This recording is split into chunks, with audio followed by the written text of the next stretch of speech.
it locked to 104.5 CVFM. We're back in the studio, so there you go. So I am very, very happy to welcome Flint to the show this morning. How are you doing? I'm doing good. How are you? I'm doing great. Now I can see the down thing, so I've got the microphones right, because I have mistakes in here, you know. This is what you call free-form radio. So I come in the morning and don't know what's going to go on. But then I go out there, not sure what's happened. But we have fun in the in-between. Yeah. It's not about the destination, it's the journey. So there you go. So, you know, like, I'll tell you what, I'll leave it to you. Tell our listeners what you do and who you are. So I'm Flint. I volunteer with What the Trans, which is a news media group for trans people by trans people. We primarily do this through three ways. We've got a live reporting that we do at protests and other events, vigils, things like that.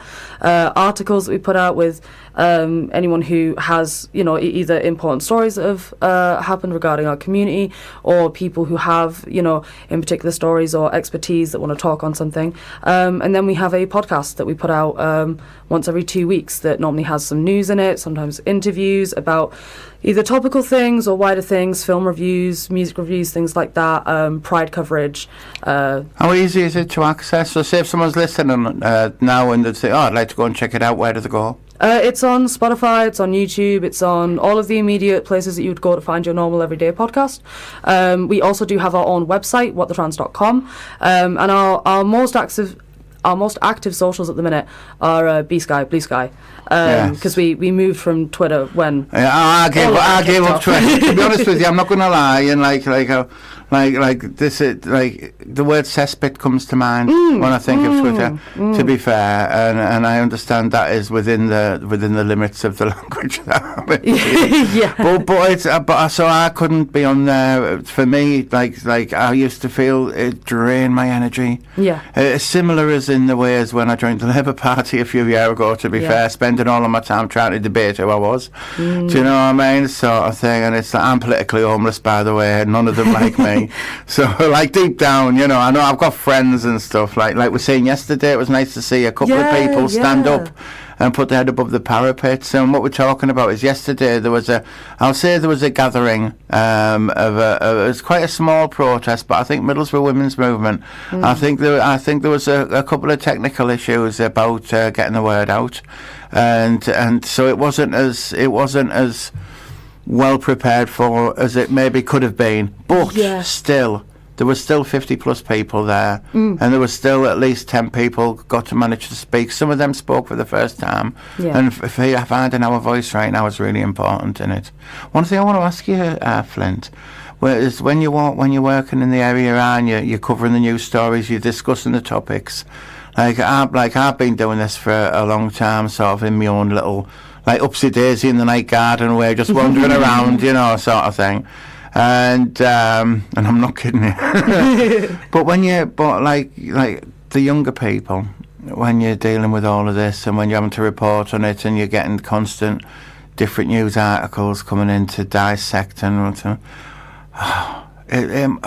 does it have the same draining effect on yourselves? Oh, absolutely. One of the things that we hold really, really paramount is like the health of not just the team ourselves internally, because obviously we're affected by a lot of the things that we report on. There's an immediate mental health impact. You know, when the Supreme Court judgment came in, you know, I was watching it live on the stream. We immediately tried to find out as quick as we could, as much as we could, and then quite a few of us just basically went, we're just going to have to take a mental health day. We understand as much as we can, but we're too much in our feelings and too much impacted by it right now, so we're going to signpost other things, and the people that could step up, because there's a fair few of us, you know, those people stepped up and did stuff, and then, you know, after the next day I was like, right, let's get at it, let's, you know, get the word out, get you know, as much rallying of support, you know. Absolutely, it's good to hear that you have actually got a bit of a community around you there. With everyone's got the same aim, but it's the same as in systemic, you know. Everyone's there for each other, and so like if somebody leans out, people lean in. Yeah, no, we're very big on community. Like, you know, talking about trans kids, like we've worked with Trans Kids Deserve Better a few times when they've had their direct actions. We've been able to make sure that, you know, their social medias are shared, that we're getting photos, you know, without identifying features and things like that, with respect to identities, protesting, things like that. But ensuring that, you know, their safety is protected but their message is heard is a really important thing that we hold dear with whoever we work with. But when it comes to the particularly, you know, it gets at your core a bit more when you start talking about, you know, denying children a right to know themselves and to learn who they are on their terms. And yeah, like it's really powerful and moving stuff, and it can be draining, but like someone's got to do it.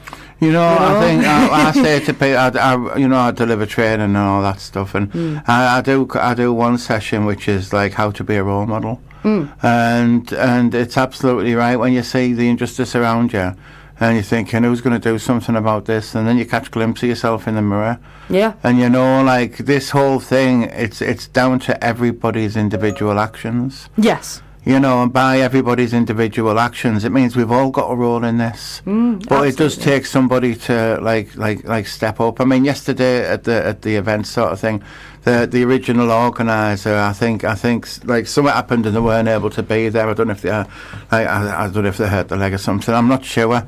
It's all a bit grey. And like there was me and Liz there, and it's like, so I said, so what's happening? And it was like, so what we're going to do, Ellie? And like I'm thinking, well, yeah, so right, so like, yeah, okay. So it was just a case of, you know, and my motivation for going there was that I knew like Middlesbrough Women's Movement. It's a cis women's led movement. Yeah. But they're absolutely inclusive of everybody. Absolutely. And like for me, it was like I felt it was important for me to be there because allies were standing up for me. Yes. So absolutely. I didn't want to have allies stand up for me and me hide away because I didn't want to be. So I had to be there. But then it just ended up pretty much hosting it. And you were good at it too. Well, people say, oh, that Ellie, she gets everywhere. But you know, when you talk about the youngsters, it really resonates with me because I'm really old, so I'm from a different generation, if you will. I'm like proper Gen X, you know, sort of thing. And but I remember when I was a kid, we didn't have the words to understand. I've always been trans. Yeah. Like even in my earliest dreams, I was wearing like this dress, and Audie Murphy from the movies was coming to rescue me and all this stuff. Do you know what I mean? But I didn't understand it. I didn't have words for it.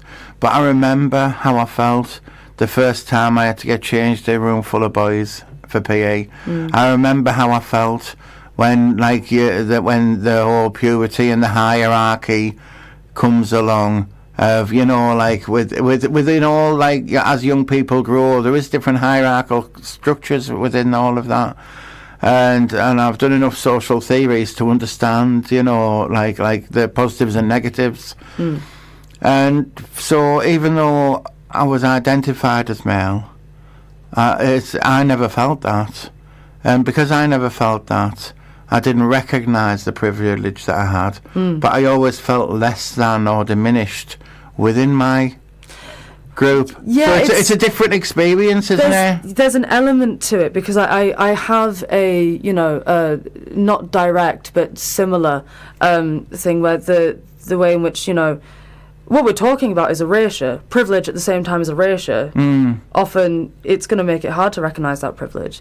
And coming from a different like perspective on my end, when I was exploring my gender and sort of realising how much I didn't, you know, really feel right in the box that I was being put in. It all got put into the box of, oh, you're a tomboy. Oh, you're just a little bit of a laddish kind of gal. And that it never properly felt right. I would lean into it because it was the closest approximate answer I had for so long.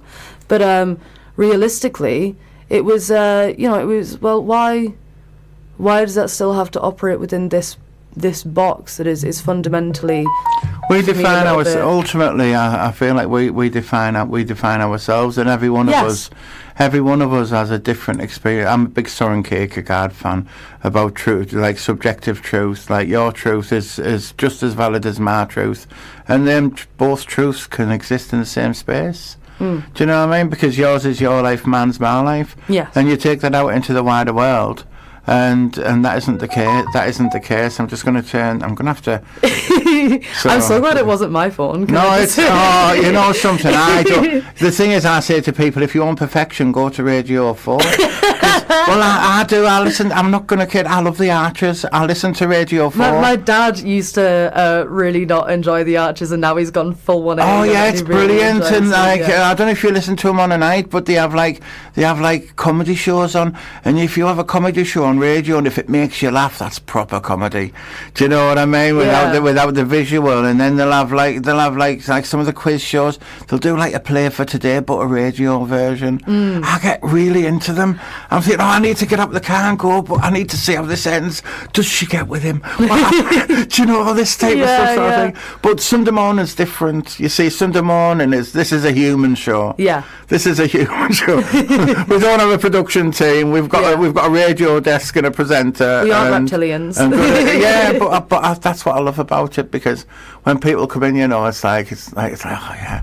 You go to a more formal, like structured station, and you'll be wheeled in, 3 minutes wheeled out, and then you always come out thinking, oh, I wish I'd have said that. Yeah. You come in here, you put your feet up, stick around long enough, you're co-hosting. Right, so we're making fun, and because I think community is where we can just like have a laugh and stuff, innit? Yeah. But the event that brought us together is standing up for the rights. Yeah. And like I think it's fair to say that trans people and non-binary people, they are amongst the most marginalised in the UK. It's becoming that way. Yeah. Yeah. It really absolutely. Is. There is no denying that there is a very quite explicitly violent, not physically but legally violent movement that has been, in my personal view, has been trying as hard as possible to chip away at trans people's rights 4 years now. Yeah. And this recent Supreme Court ruling is previously,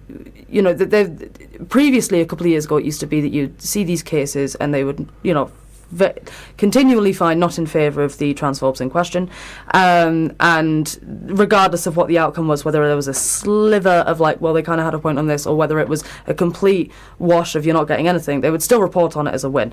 But then over the last couple of years, there's been a couple of cases where there have been victories. The one with I believe my forstater is. Well, that was I think that was a bit of a wedge issue, because that was about the concept of having free speech. Yes. But if that free speech could be racist, it could be transphobic or whatever.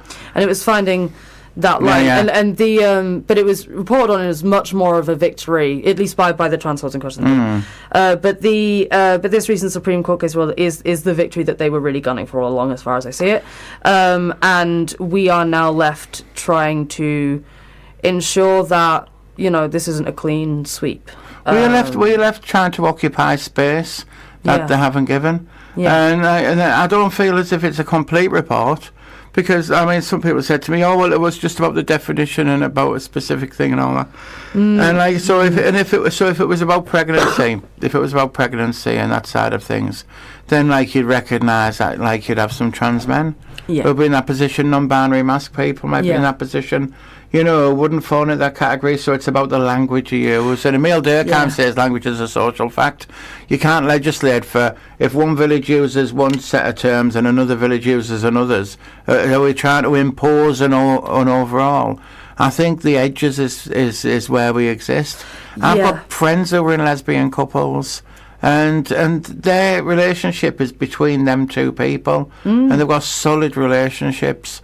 and now they've got people telling them that they are no longer lesbians. Yeah. Hand the cards in, come on. Yeah. What's going on? So here's the thing, and a fair amount of what I'm going to say here, I'll be honest, it comes from the amazing analysis by a lawyer who is trans, and they've done amazing work. They did an article for Queer AF. Their name is Jessa Thompson. They did an article for Queer AF. I really encourage people to check it out. Did you say they were going to be appearing on an upcoming podcast with yourself? Yes. Yeah, so check that out, people. This episode that's coming out on Monday is going to have Jessa Thompson speaking into further detail on the ruling. But the situation with the Supreme Court ruling is that technically, yes, it was about the definition of a woman. However, it was a case that was about statutory reading, which is how we interpret the law. So this is why it's quite a big deal, because it's telling the rest of the court systems, here is what the people that made this law intended all along by what was said. So we have operated for, over a decade now, nearly two, with a understanding of the Gender Recognition Act and the Equalities Act that has allowed for trans people to occupy spaces in the same equal and equitable way as cis people, right? Because it's an Equalities Act. And there was and is an exception to that when it's based on reasonable and proportionate measures, but it was kind of understood that you have to give that exception. And there has to be a reason for it, right? You can't just decide to. Now, because it's about how you interpret the law, this then has an immediate knock-on effect on things like statutory codes of practice, which is the kinds of documents that are made by people like the Equalities and Human Rights Commission, which sounds like they would be very supportive of trans people. Unfortunately, that is not the case. It gives them the ability to write statutory codes of practice, which then encourages businesses and public people that run public spaces to know how to treat trans people when they're in their space. So this, we've already seen, we heard someone speak at the gathering yesterday about how they've already received an email from their employer regarding, third spaces and things like that. Because dear friend of mine was who said that after the ruling, one of their friends took their life. Yeah. They feel as if there's nowhere to go. They've already removed healthcare. It's almost like they're dismantling. Yeah. And taking us back to 1970s. And there's that legal immediate sort of side of it, the system. But then there's that other element that you've just brought up, the very, very human element. And it's not. It is very difficult to be in a position where you know that there are people that are already, deciding that this is too much for them. And it is also terrible that this is, regardless of what the law means in effect, right, this has opened the floodgates culturally, societally, for people to feel emboldened to treat trans people with a base level of disrespect if they are inclined to want to do so. There is a lot of, in particular, British transphobia, the way it shows up culturally here, that is very much couched in that notion of civility and that notion of what's the word for it? Respectability politics, right? Keep things calm, respectful. If you've got nothing customer else to service voice. Yeah, all of that. But it's the way in which they, people who are often transphobic, and sometimes they don't even realise they're doing it, right? There's an element of grace in this, an element of learning. But there are some who, those who are much more like, we'll say vindictive with it, that will hide it behind that smiling veneer of British civility.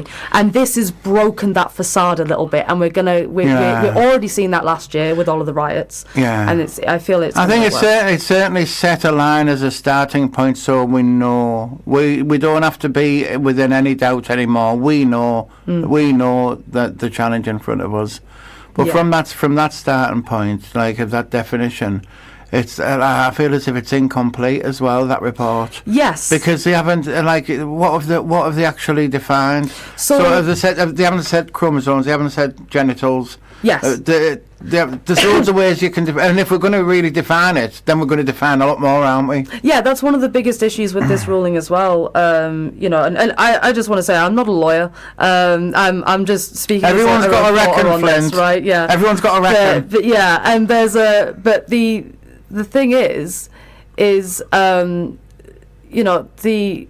I've just forgotten what I was going to say. Right, I'm saying, so I'll bring you back to there. So it's about how they've defined this. Yes, exactly. Yeah. Thank you so much. You're welcome. So that's the thing. The one of the biggest glaring issues with this case is that as much as this is a case that was all about legal definitions of what words mean, when they decided that woman means biological female, they did not define what biological meant, because actually, sex is also not a binary. Sex is also a spectrum, and the more you try to define something that is ultimately a feature of the human condition, and that's what trans people are, that's what intersex people are. We are a feature of the human condition. Absolutely, all things great and beautiful. Then, of course, it means that you've just created another kind of mess. I have many trans women friends of mine who are like me, who don't have an Adam's apple. So, but when we're born, there's no chromosomal test done because the genitals aren't ambiguous or whatever. It's just like rubber stamp, off you go, rubber stamp, off you go. Yeah. I know some men who are proper blokey blokes who've got Klinefelters who aren't essentially male. Yeah, I know. I have cis friends of mine who are women who grow full beards. Yeah. And it's that's just what their body does. And what this is gonna do, it's gonna make everybody who looks different an attack. Yes. Because I'm gonna play as a song before we get back into it, because I think it's really relevant. Mark Choir's singing this at the Intersectional Wellbeing Pride at Teesside Area on 29th of April. But our J has wrote another verse for non-binary. Oh. So we're doing Systemic's version of The Village. Hell yeah. Right. So anyway, people, enjoy. And this could be part of a What the Trans on tour, couldn't it? Do you know what I mean? We could have what they call it. No, the thing is, I do radio and stuff, and I love I think about when we need more role models out there. We need people who are willing to put their head above the parapet and speak. And honestly, in this area, it's a bit difficult because there's times I wake up and it gets tiring when you've been going for a long time, sort of thing. So I think the more voices we can get out there, the more it's going to inspire people to step into these spaces and carry the baton forward, because understanding moves forward. What worked for me 10 years ago isn't going to work for people now. It needs to be informed by the people who are here challenging it now. I got my surgery in 2021. The length of time, apart from me showing empathy, it doesn't affect me. Do you know what I mean? In that way, sort of thing. It's not that I'm not stood side by side. But I'm aware that I'm stood side by side with the privilege of having had that journey.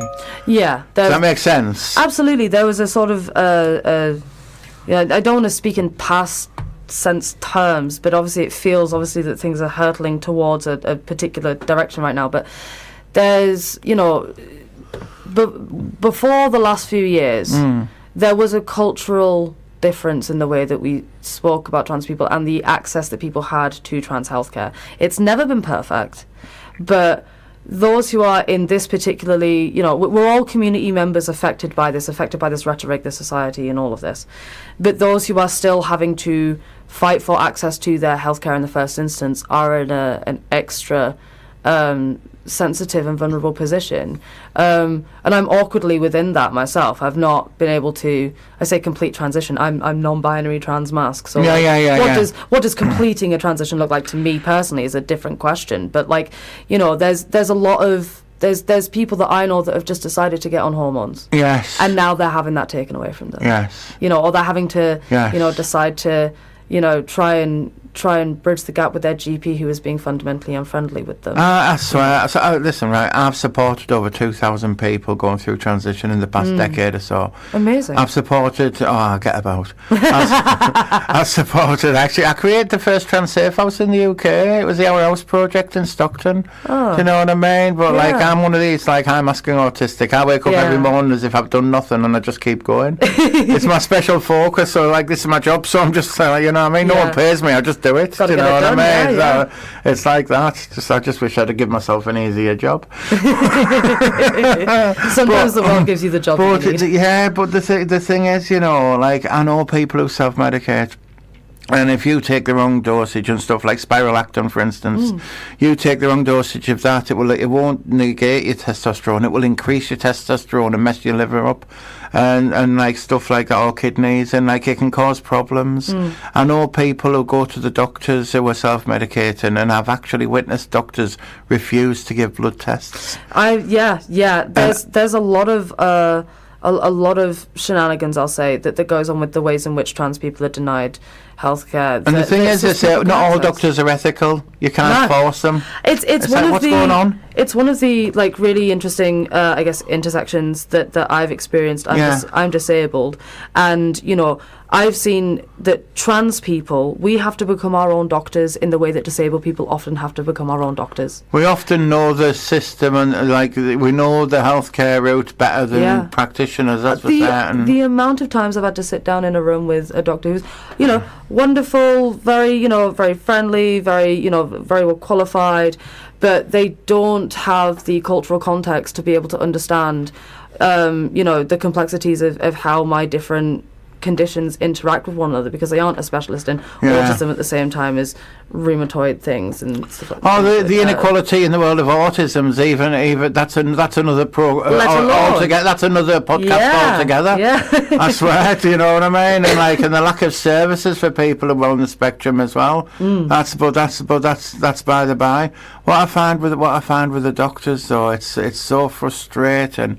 That I've done training sessions for doctors and stuff, through different CCGs and that, and I know for a fact, like, people have come to me and they've said to me, when I did my doctor training, we did an afternoon on diversity. It's great to come on your course here. Do you know what I mean? Because they actually like felt like they learned something.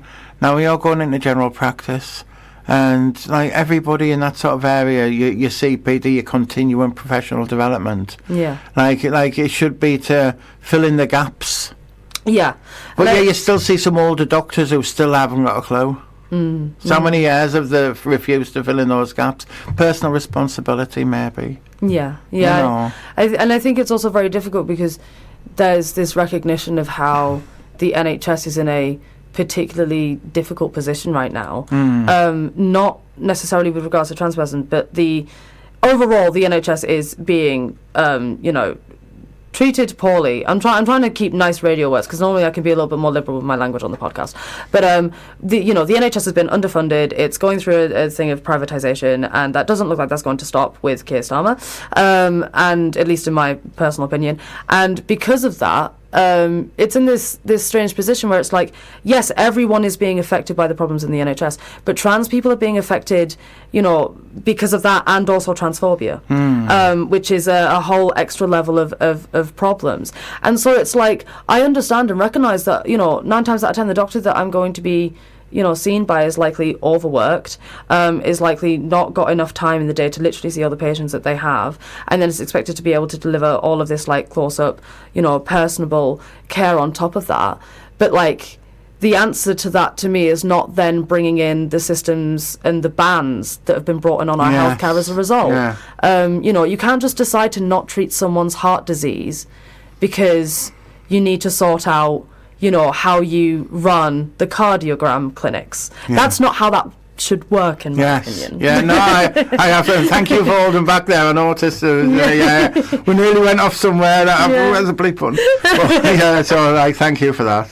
And I think it's, when you look at this ruling, is a thread, maybe that's worth having a look at. So this ruling, which defines the term woman, if you will. So I feel the way that they've treated the youngsters with the puberty blockers and stuff, and the way that, like, when I was coming out, I had a 2-year wait to be seen by the gender clinic, and that felt awful. And now I'm telling people it's 8-year minimum. You know what I mean? So it's practically not there. It's not accessible for people. Hang on a sec. Yeah. It's not accessible for people at all.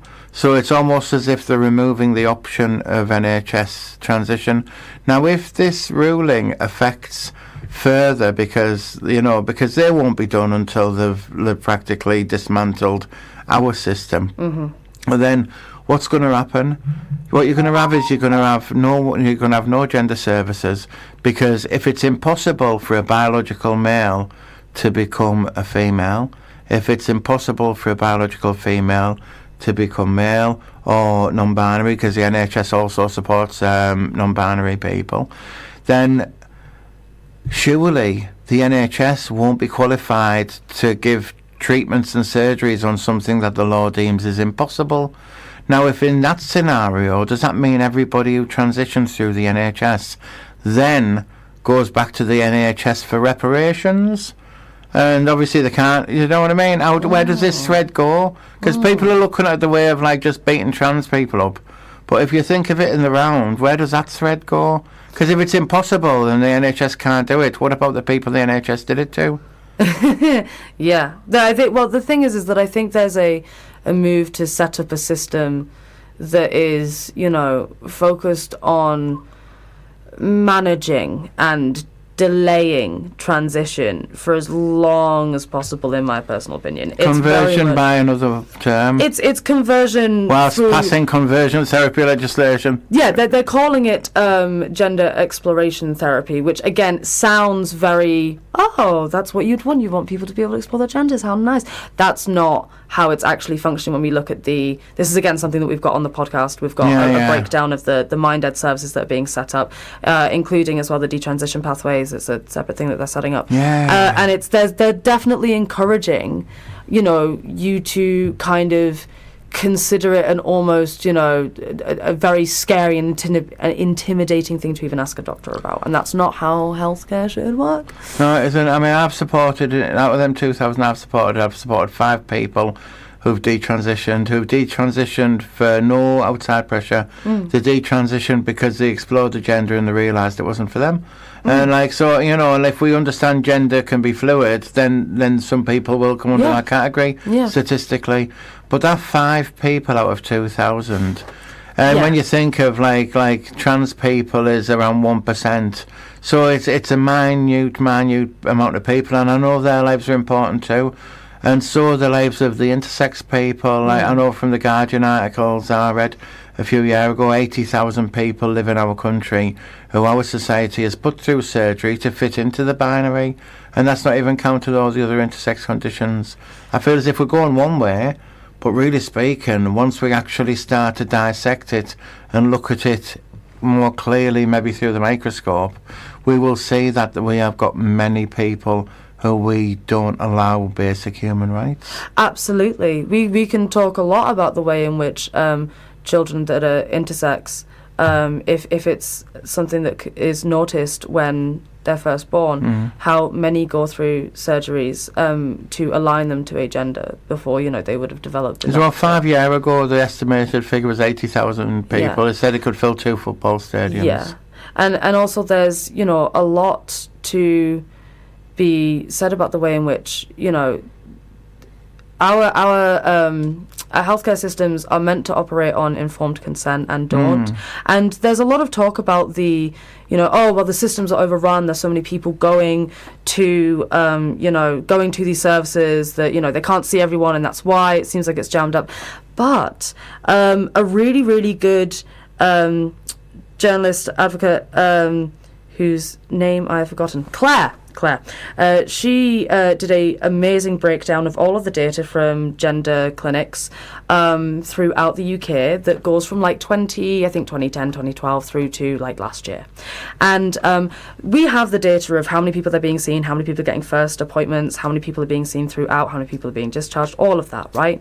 And it is not actually that there are more people coming in than ever before. In fact, the referral rate, even the self-referral rate, kind of plateaued out. It raised a bit and then it plateaued out. What is causing that traffic jam is that the clinics are seeing less people than they were in that period. They're literally doing less first appointments, less follow-up appointments. The appointments are longer apart from each other, and at the same time as that, when, you know, there's a lot of talk of underfunding, and there's a lot of underfunding in the NHS, but when given more money to these services, it has gone more to admin as opposed to diagnostics and treatment. So yeah, it's very much not a case of we're overwhelming the system. It's a case of the system is closing itself in for us. There's so many times where I've had to phone the gender clinic, say if I've been doing advocacy with someone to find out where they are on the list and stuff like that. And how many times do we hear back that, like, oh, well, someone's been on the sick or someone's on long-term sick, so all of the queues have gone back. And it's like, I understand it's a small, specialist, skilled staff team who are operating them. But where's the depth? Where is the depth if it was a funded service? You know, like, if somebody's off sick, like, the patient shouldn't suffer because there's a doctor off sick. Not like to go from like 2 years, 3 years, 4 years, 5 years, 6 years plus. Yeah, it's awful. Listen, I know your time's limited, and I so appreciate. No, it's okay. I really appreciate you coming in on the show, Flint, and hopefully it's the first of many as time goes by, because we can catch on. To be here, we can catch on Zoom, and I think it's even more now than ever. It's so important that the platforms that we have are used in the right way. Yeah. You know, sort of thing. So what I want to touch on before we go is, like, people are under pressure. People are feeling it. People are scared. I've got birthday parties I've been asked to, and, like, I have social anxiety, so I wouldn't go anywhere. But if I was going to go, the thought that I could go somewhere into a bar or a pub or something and not be sure if I'm going to be forced to use the male toilets or use no toilets at all, for me that makes it a no-go place. So my world will be getting smaller, and there's other people whose world will feel smaller of places they can't go. And with the judgment, I'm starting to see some people who I thought were friends have some who have some quite questionable morals now. It seems. You know, sort of thing. So what words do we have for our community who are out there? Because, as I said yesterday, the thing, everyone who stands up and lives their truth is a role model, because they're out there proving the concept that we can be. Yeah. And it's important that we allow ourselves the space to be. Stay hydrated, get your sleep, but be. Do you know what I mean? And that can look different to different people. So what advice do we have? Well, I would say that, you know, and this really, I'm speaking, I guess, just from my own experience. It is, just because your world may feel like it's getting smaller, and the outside may feel colder, does not mean that you aren't able to make it warmer yourself. It's about the friends that you have around you. It's about those who reach out to you, those who you can speak to. And, you know, for those who don't know how to support trans people or how to show up for their friends, or, you know, be they cis or trans, then I think, you know, it's about getting informed in your own right. Like, not to plug the podcast, but, like, it's not just about What the Trans. There's Queer AF. Plug it, you're fine. There's Queer AF, there's What the Trans, there's, you know, amazing work being done by people overseas, like Erin Reid. There's a trans legal clinic. You can look at the work that they're doing, amazing work. There's community groups and charities like Trans Actual that have a lot of resources for GPs. There is community out there. You just have to, unfortunately, dig through it and find it a little bit. And there is so much to be said about, you know, a lot of this is simpler than you would first think. A lot of it comes from being a good friend, a good neighbour, a good community member. And, you know, it's about just learning that there's some quirks and intricacies in the same way that there is whenever you're getting to know a particular person, because we're all particular individuals. And yeah, there's, you know, get informed, and it's not that everyone has to immediately pick up the fight and start turning up to every single protest and all of this, but learn how to be there for community, learn about mutual aid, learn about the ways in which, you know, okay, the system's not going to take care of us. Who protects us? We protect us. And if you want to be part of that, then absolutely, you know, come and sit by the fire. That's kind of where I'm at with it. Like, there is nothing that is going to stop trans people from existing on this planet. And that is a source of solace, and it's a source of energy to galvanize you to continue moving, to continue living, to continue doing the things that you love with the people that you love, to reach out and maybe find more friends, more connections. You know, there's even things like in Borough. Obviously, I know you'll have spoken about all the things around here. There's things in Durham, there's trans crafting nights, there's, you know, walking adventures, things like that. Like, there's a lot of wonderful things available in the Northeast. And also, anyone from around you who has an event, who has any kinds of protests or any kinds of gatherings or anything like that, please do get in contact with us, because, you know, we want more coverage of the Northeast. That's something that I care a lot about since I've been with What the Trans. And I kind of made a point to try and get out to different things last year in the local area, as well as helping out with stuff down south. And like the whole the whole sort of community feeling of that is amazing, and I want to see more of that. I want to be able to showcase how friendly the Northeast really is to queer people. I was added to a Kent activist group. You know what I mean, sort of thing. And it's like, but the thing is, it's because we know people around the country, so it's bringing the skills you've got to the common goal. What I'd like to add to that is, like, sometimes we think, oh no, we were okay. I was at a Pride event once, and this gay bloke said to me, oh, we don't really need Pride now, do we? And I looked at him and said, please. And it's like, you know, so I think maybe like I love the whole self-reflection, so maybe have a look, and if you see an apathy, maybe replace that with empathy. Absolutely. And if you see a petition, sign it. You know, and if you see somebody who's out in transition and in the earlier stages of the transition, and they haven't had access to healthcare, and they're a million miles away from that horrible golden egg called passing, which, you know, I sort of detest on a level. You know, like say hello to them. So just, you know what I mean? Anyway, I'm going to play this song before I let you go, because I think this song's really relevant. Before I go, I guess I'll sign off then. Okay, well, right, so I want to play a song for you though, but I really want to play this song as well. So give me 3 minutes. Give me 3 minutes to make good. Absolutely. So this is for everyone out there, right, who is feeling really alone at the moment. Because you're really not. Have you ever felt like nobody was there? There we are. So, Flint, you know, thank you so very much for coming in. I love it. I mean, we have a wide range of guests on the show, but when I've got someone coming in who's like working in the area that I'm passionate about, I feel I'm just so pleased.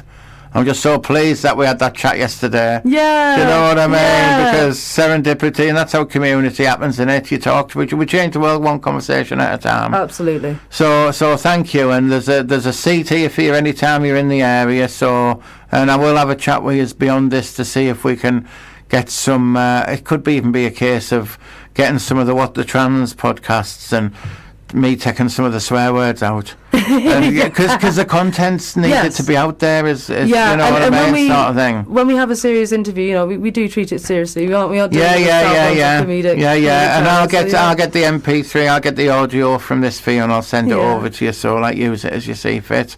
But one thing we always do is we always ask our guests if they've got a song that they'd like us to play, and then we play it. Because we're a radio station. But we have listeners, seriously, we have listeners in Australia, Denmark, Canada, Glasgow, Liverpool, Derby. We have got listeners all over the place. We've even got some in the borough.